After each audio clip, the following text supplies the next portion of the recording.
Welcome back to Coach Craig Sports. Today's Thursday, so we're going to be doing some DFS value picks. These are going to be our picks for DraftKings for the week. And without further ado, I'll get into them. Just keep in mind that these are the names for DraftKings. If you guys play on a different site for DFS, just keep these names in mind, see how they're priced out on your site as well. If you guys have any more questions regarding DFS, whether it's DraftKings or another site, just let me know the players, the prices, and I can try to help you out as best as I can. But without further ado, let's get into it. So we'll start off with the quarterback position. Like I've been saying, generally I like to stick under $6,000 for the value picks for these ones. We'll start off with Philip Rivers, $5,900. I know he's coming off a week where he didn't look very good. He kind of struggled, but he is going against the Texans defense. I know I am a Texans fan, and our defense is nothing special. Just lost Bradley Roby, the best corner on the team, so it could be a very good matchup for him overall. Then I have Derek Carr, and he comes at $5,800. He's been a guy that I like most of the season. I know last week he really burned some people, and if you're one of them people, I understand that. But this is DFS, so you can give a guy another shot as well. Definitely worth testing out there. They go against the Jets this week, so it should be a good bounce back game. Then we got old Mitchell Trubisky, $5,400. You can say what you want about him. He's not that great of a quarterback, but he always plays well against the Lions, and that's who they're playing this week, so he definitely could be a value for $5,400. Then we got Baker Mayfield against Tennessee, $5,300. Should be a pretty good value for him as well. He worked out last week if you guys played him. He did pretty well for his price. And then last but not least, we got Sam Darnold, $5,000. Pretty much like the cheapest starter there is this week. Goes against the Raiders defense. That isn't that great, honestly. So there is a chance for him to have a decent day. Could he get a couple of long plays and pay off that way? Then at the running back position, we're going to be looking at guys that are $5,500 or cheaper. First off, we got Devontae Booker. Could be the starting running back for the Raiders this week. Josh Jacobs is banged up with an ankle injury. And if Booker is the starter, he could definitely have a good day against that Jets defense once again. And then we have David Montgomery against Detroit. Detroit Lions cannot stop the run for whatever reason, and their defense is pretty poor overall. Montgomery should get a decent amount of touches in this game. Should have a very good day overall. He's also $5,500. Then I got Damian Harris, who's actually my star of the week for our Podcastic Network article. And he goes against the Chargers, who've been very bad against running backs lately. And $5,200 is a decent price there, especially if he gets in the end zone. Then we got Frank Gore against Las Vegas, and the Raiders aren't very good against the run either, so $4,400 could definitely be a steal for him. He had about 21 touches, I believe, last week, so if he gets anything close to that, $4,400, if you get a guy that's getting you 11, 12 points, that's not too bad, honestly. And same thing with the next guy up, that's J.D. McKissick, $4,400. He wasn't involved last week as much because they played the Cowboys. They were leading, and they just kind of ran the ball. They're playing against Pittsburgh this week, so they should have to throw the ball more, and that will involve J.D. McKissick, and that's a role that he fits in nicely with. $4,400 is definitely a decent price for him. Then we got Jordan Wilkins, $4,200. Jonathan Taylor is supposed to be back in this game, but if Wilkins gets a hot hand, then he definitely could be worth it for $4,200. Then we got Kalen Ballage at $4,000. Goes against the Patriots this week, and I kind of expect him and Eckler to share the role a little bit. Josh Kelly did look a little bit better last week as well, so he's definitely somebody you could consider as well. Ballage did miss last week, so we'll have to see how his role is coming back, but $4,000 is pretty cheap for him. Then last but not least, I got my buddy Jeff Wilson Jr., and him and Raheem Mostert both came back last week. Mostert played on 40% of snaps, and Jeff Wilson was 35% of snaps. They both had 43 yards rushing. Wilson had 2 more carries. Wilson did fumble, so that's something to keep in mind too, but he's a lot cheaper than Mostert is, and if he's the one that finds the end zone, he's been known to get that goal line work in the past against Buffalo. That's not a very good run defense. Definitely could be an interesting day for him for $4,000, especially if Tevin Coleman's out once again. Then we'll move over to the wide receiver position, so we're looking at guys that are $5,000 or less pretty much. And first off, I got Michael Pittman Jr. Once again, we're going back to the Houston Texans matchup, so maybe you want to stack Philip Rivers and Michael Pittman Jr. You can do so for about $10,800. Pretty good stack there, pretty cheap at least. There's no Bradley Roby, like I said, and Michael Pittman Jr. is starting to come on. I don't think Vernon Hargreaves or Philip Gaines are going to be able to stop him at this point in time, so it could be a big day for him. Then we have Sammy Watkins, who's my wide receiver star of the week, actually. And I think a lot of this has to do with Tyreek Hill had the big monster game last week. So they're going to put double coverage on him. They don't want to get beat by him. Denver's an okay defense, but not great. And then they don't want to get beat by Travis Kelce either. So this is one of them games where Sammy Watkins could just come out of nowhere and have a pretty nice game. I would expect that AJ Bouye and safety over the top is going to cover Tyreek Hill. I would expect Callahan to be on the slot wide receiver or Travis Kelce. And then the rookie Michael Ojemudia to be on Sammy Watkins. Definitely a matchup that could favor him. Ojemudia doesn't have the best long speed, and Sammy Watkins, when healthy, is pretty quick. I'll mention Tyler Boyd as well, $4,700. Pretty cheap price for him. I know he didn't do much last week. I know Brandon Allen's the starting quarterback, but he is a slot wide receiver, and Miami has struggled against slot wide receivers, so it could be a decent game for him. Then we got Tim Patrick.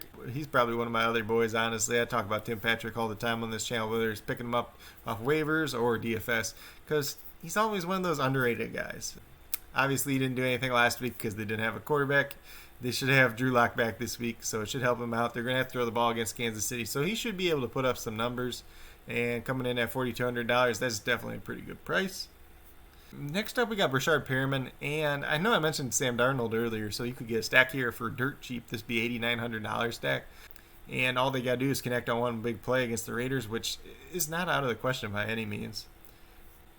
I got Golden Tate for $3,800, and this is pretty much if Colt McCoy's the quarterback against Seattle. He's probably going to dump the ball off short. He's probably going to throw to like the tight end, the slot wide receiver, Sterling Shepard as well. So in that slot wide receiver role, you have Golden Tate. So it could be a decent game for him. It also is a revenge game going against the Seahawks. So $3,800 could definitely be a good price for him. Then we're getting down in the nitty gritty, guys. So for the Texans, we got Kiki QT, who's $3,500, goes against the Colts this week. Not the greatest matchup in the world, but he should see some targets with Will Fuller missing now. And $3,500, definitely a great price there. The other guy to keep in mind in that game is Isaiah Coulter, who is a rookie who hasn't played yet this year. I believe he's been on IR most of the year. He's out of Rhode Island. He doesn't really flash for me, but if he's the third wide receiver or they're playing him more than QT for whatever reason, he definitely could have some value for $3,000. Pretty much just a dart throw in that situation. Next up, I got Brian Edwards, $3,000 as well, going against the Jets. And Nelson Aguilar didn't practice yesterday. He's dealing with a little bit of an injury. If he doesn't play, Edwards should see some more run. Then next up I got is kind of another dart throw as well. It's Mohamed Sanu for $3,000. I actually played him in single game DFS on Thanksgiving. He paid off, I believe, he had 4 catches and a touchdown. If Danny Amendola is still out in this game, if Kenny Galladay, if they're both out in this game, Mohamed Sanu could have a nice game. He goes against Chicago, who has kind of struggled against slot wide receivers with Buster Screen. So it's definitely a matchup that he could take advantage of. And for $3,000, pretty much if he does anything, it's worth it. And then last but not least, I got KJ Hamler, and I was surprised to see him all the way down at $3,000. He's been getting some pretty decent targets. Obviously, he didn't get much last week without a real quarterback, but like I said, with Tim Patrick, the quarterback's back now. Definitely could be a good matchup for him against Kansas City. They're going to have to throw the ball. You could even try making a line with Drew Lock, KJ Hamler, and Tim Patrick. See if they get enough volume. They could produce that way. You know, you could pick up Travis Kelce. You could pick up a stud wide receiver. You could probably pick up 2 stud running backs and just load up everywhere else. And with that being said, we'll get over to the tight ends. There's a handful this week that could really pay off for cheap. First one I got is Robert Tonyan, $3,700. Played pretty good last week. Was the tight end 1 in PPR, actually. And he goes against the Eagles this week. Good matchup for him. So definitely could be worth it for $3,700. Then we got Jordan Reed. Didn't do as much last week, but goes against the Bills this week. Could be a good matchup for him. Comes in at $3,200. Then kind of my sleeper one that I like is Tyler Eifert, $3,000. Goes against the Vikings this week. And I think the Vikings are going to be heading this game. Mike Glenn's going to have to throw the ball. He typically likes to throw short underneath routes, target the tight end a little bit too. Eifert did have a touchdown last week, so if they can kind of repeat that chemistry and that success from last week, he could definitely pay off for $3,000. Then we got another Texan, and that's Jordan Akins. He's real hit or miss as a Texans fan. He's not somebody I really like, but at the same time, he has an opportunity here when there's going to be more targets to go around. $2,900 is his price. Could be pretty good value. Then I got 2 rookies that are both $2,500 that they honestly, both of them haven't done much yet, but they're both playing more. Adam Troutman and Cole Kmet, both $2,500. Troutman goes against Atlanta and Kmet goes against Detroit. pretty decent matchups overall. We'll just have to see if they start getting the targets or not. But if you're looking for a dirt cheap play, one of those two guys could pay off for you. And then last but not least, we got the defenses. And honestly, there's some pretty good cheap defenses this week overall. I mean, you got the Jets, $2,100. I am expecting Derek Carr in Las Vegas to bounce back in this game. But if they don't, and they have a lot of injuries, Jets for $2,100 could be a decent play. I know the Jets aren't the best team in the world, but their defense isn't awful. Then we got the Bengals, $2,300. They're going against the Dolphins. If Tua starts in this game, I do love this Bengals defense. I know they're not the best defense in the world, but I mean, Tua is so close to having a terrible game every time. He's thrown 3 interceptions this year, like I keep saying, and he's gotten lucked out of them every single time. So, I mean, there's been people out there that are like, oh, Tua's good, and he hasn't thrown an interception and all that. I'm not going to throw anybody under the bus, but I was listening to something yesterday where they were saying, oh, yeah, well, Tua might be better than Fitzpatrick because he doesn't turn the ball over. He honestly hasn't played well. They've handcuffed him so much, and he's still made mistakes. He's just gotten away with those mistakes. Then we got the Patriots against the Chargers, and it could be a decent matchup, honestly. If they're able to take away Keenan Allen, if they're kind of able to limit Herbert, make some turnovers, $2,400 is not a bad price by any means. Then we got the 49ers and the Bills. And honestly, the Bills were kind of held in check last week against the Chargers even. So if the 49ers have a little bit better defense than that, if they can stop them, if they can run the ball against the Bills, maybe they're able to force some mistakes against Josh Allen and company. So could be definitely a good value there. $2,500, not bad by any means. Last but not least, we got Seattle, who plays the New York Giants. Daniel Jones might not play in this game, or if he does play, he's not going to be able to run. So it's definitely a good matchup for the Seahawks, who have been looking better on defense in recent weeks. Colt McCoy is obviously a backup and an older one at that. It's kind of surprising he's still in the league, but no disrespect to him. Definitely could be a good game for Seattle. Get right game, especially on defense, as they've been improving. They're actually first in the league in sacks since like week 8 or 9, so that's something that's very valuable in this format.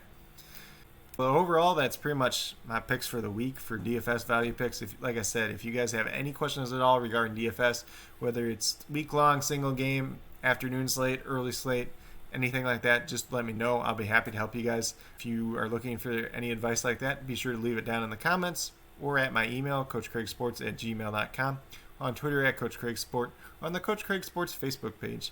If you guys liked and enjoyed this video, please give it a thumbs up. It really helps me out and lets me know that you guys are enjoying this content that I'm putting out. If you're new to my channel, please consider subscribing. It helps build the community that we're trying to build here at Coach Craig Sports, and that's one around you, the viewer, trying to help you guys with your fantasy football leagues, having more success in fantasy football, and hopefully bringing home some championships as well. And that applies over to DFS as well. And then if you are new or current subscriber who is yet to do so, also hit that notification bell. It lets you know every single time I post up a video. Like I've been saying, post up about 5 videos a week. And be sure to check out my articles on the podcast network as well as the other writers over there. We have a great team. Then last but not least, the 2 Point Podcast. Be sure to check that out. We'll have an episode coming out tomorrow where we talk about the previews for the week, going through each game, just what we think is going to stand out in the game. And then on Monday, we record another episode. It comes out on Tuesday, where we just do a recap of the games overall for the week, what ended up happening, kind of compared to what we expected to happen. But with that being said, that's all I got for today's video. Hopefully this video gave you a couple names to consider for DFS. And like I said, if you guys have any more questions at all, feel free to reach out to me, and have a great rest of your day.